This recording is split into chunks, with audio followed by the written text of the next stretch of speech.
नमस्कार, मी श्वेता वडके-दांडेकर. बुलेटिन मध्ये तुमचं स्वागत. आणि आज भारताचा 17वा प्रजासत्ताक दिन आणि त्या निमित्तानं सर्व भारतीयांना शुभेच्छा. मात्र या बुलेटिनच्या सुरुवातीला आपण पाहणार आहोत बातम्या सुपरफास्ट 50.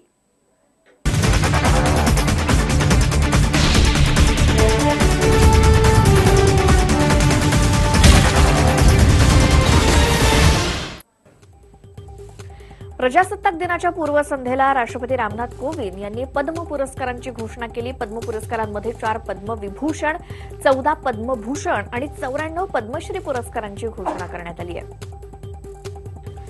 माजी राष्ट्रपती प्रणव मुखर्जी यांना भारतरत्न पुरस्कार, तर भारतीय राजकारणातील ऋषितुल्य व्यक्तिमत्व, थोर समाजसेवक नानाजी देशमुख आणि ज्येष्ठ संगीतकार भूपेन हजारिका यांना मरणोत्तर भारतरत्न या सर्वोच्च नागरी सन्मान त्यांना जाहीर झालाय.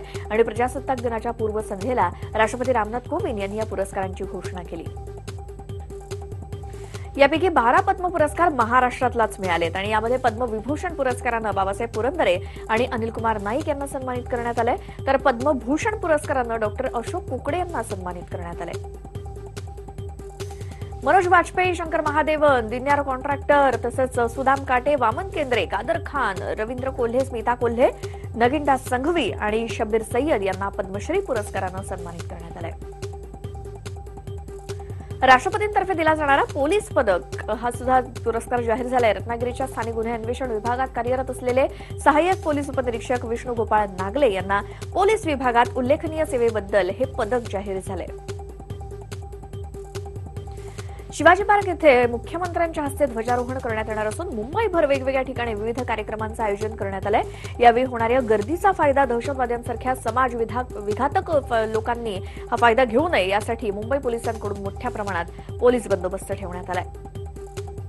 प्रजासत्ताक दिनाच्या पूर्वसंध्येला छत्रपती शिवाजी महाराज टर्मिनस, मुंबई महानगरपालिका, विधान भवन आणि मंत्रालयाच्या इमारतीला तिरंगी अशी विद्युत रोषणाई करण्यात आली आहे. मुंबईच्या वैभवात भर घालणाऱ्या या वास्तू हजारो दिव्यांनी उजळून निघाल्या आणि या इमारतींच्या नयनरम्य दृश्याला काही नागरिकांनी डोळ्यात साठवलं तर काहींनी आपल्या कॅमेरामध्ये कैद केलं. नवी मुंबई महानगरपालिका मुख्यालयाचं प्रवेशद्वार आणि त्या प्रवेशद्वारावरती अशी रांगोळी काढण्यात आली आहे. त्याचबरोबर मुख्यालयाला तिरंग्याच्या रोषणाईनं सजवण्यात आलंय.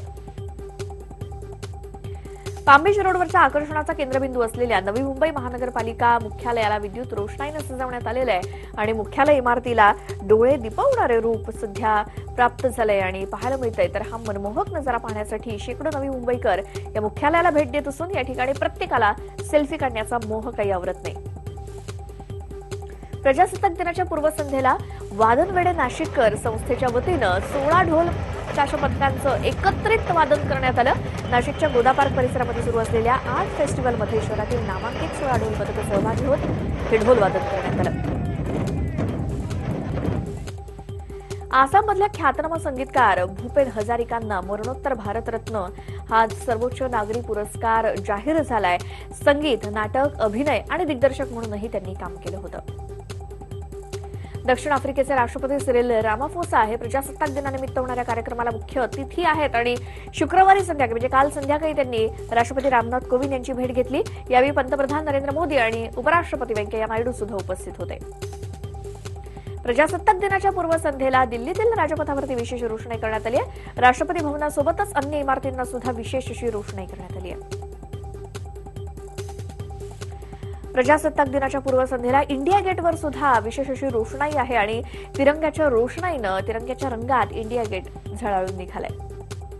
प्रजासत्ताक दिनानिमित्तानं लडाखमध्ये आयटीबीपी जवानांनी भारतीय ध्वज फडकावून देशवासियांना शुभेच्छा दिल्या आणि हिमालयामध्ये 18,000 फूट उंचीवरती इंडो तिबेटन बॉर्डर पोलीस फोर्सचे हे जवान तैनात आहेत. ओडिशातल्या पुणे येथे वाळू शिल्पाच्या माध्यमातून सुदर्शन पटनाईक या कलाकारांना 17व्या प्रजासत्ताक दिनाच्या शुभेच्छा दिल्या. दरवर्षी सुदर्शन यांचा वाळू शिल्प लोकांच्या आकर्षणाचा केंद्रबिंदू असतो. सिक्कीमच्या अनेक भागात बर्फवृष्टी झाल्यानं कडाक्याची थंडी पडली आहे. चीन सीमेवरील नथुला पास या भागामध्ये जोरदार हिमवृष्टी झाल्यानं वाहतुकीवर त्याचा परिणाम झालाय. शिमल्यामध्ये सुद्धा हिमवृष्टी सुरूच आहे. शुक्रवारी पुन्हा जोरदार हिमवृष्टी झाली.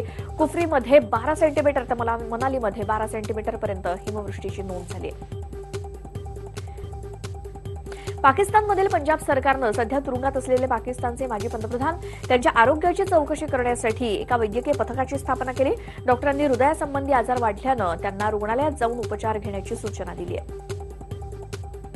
अमेरिकेतील खासदार एलियट एंजल यांनी भारतानं युद्धग्रस्त अफगाणिस्तानामध्ये केलेल्या मदतीची प्रशंसा केली आहे आणि भारतानं अफगाणिस्तानात पायाभूत सुविधांसाठी $3 अब्ज मदत दिली आहे. भारतीय रेल्वेनं ऑन द स्पॉट बिलिंग सेवा सुरू केली आहे आणि प्रवाशांना आता जेवणाचं बिल ताबडतोब मिळणार आहे. सध्या 2191 मशीन्स देण्यात आली असून त्याची संख्या सुद्धा लवकरच वाढवली जाणार आहे.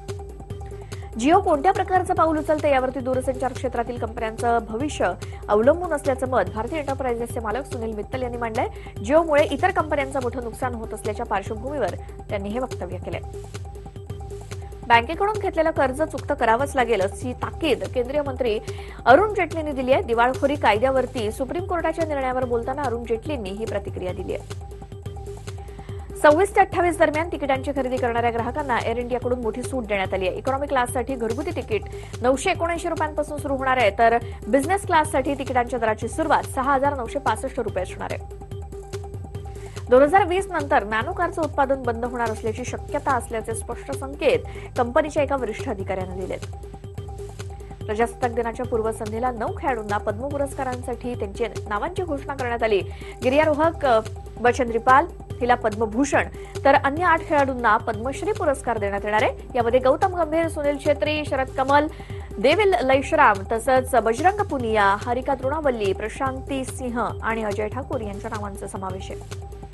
हर्षद वारसेनं बहुतेक सिक्वेल सिनेमांमध्ये काम केलंय.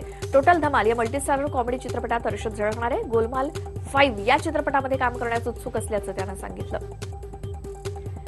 गे लव्ह स्टोरीवरती आधारित सिनेमा करण्याची इच्छा करण जोहरनं व्यक्त केली. या सिनेमात 2 प्रसिद्ध कलाकार काम करणार असल्याचं करण जोहरनं देओस मधल्या एका मुलाखतीत सांगितलं.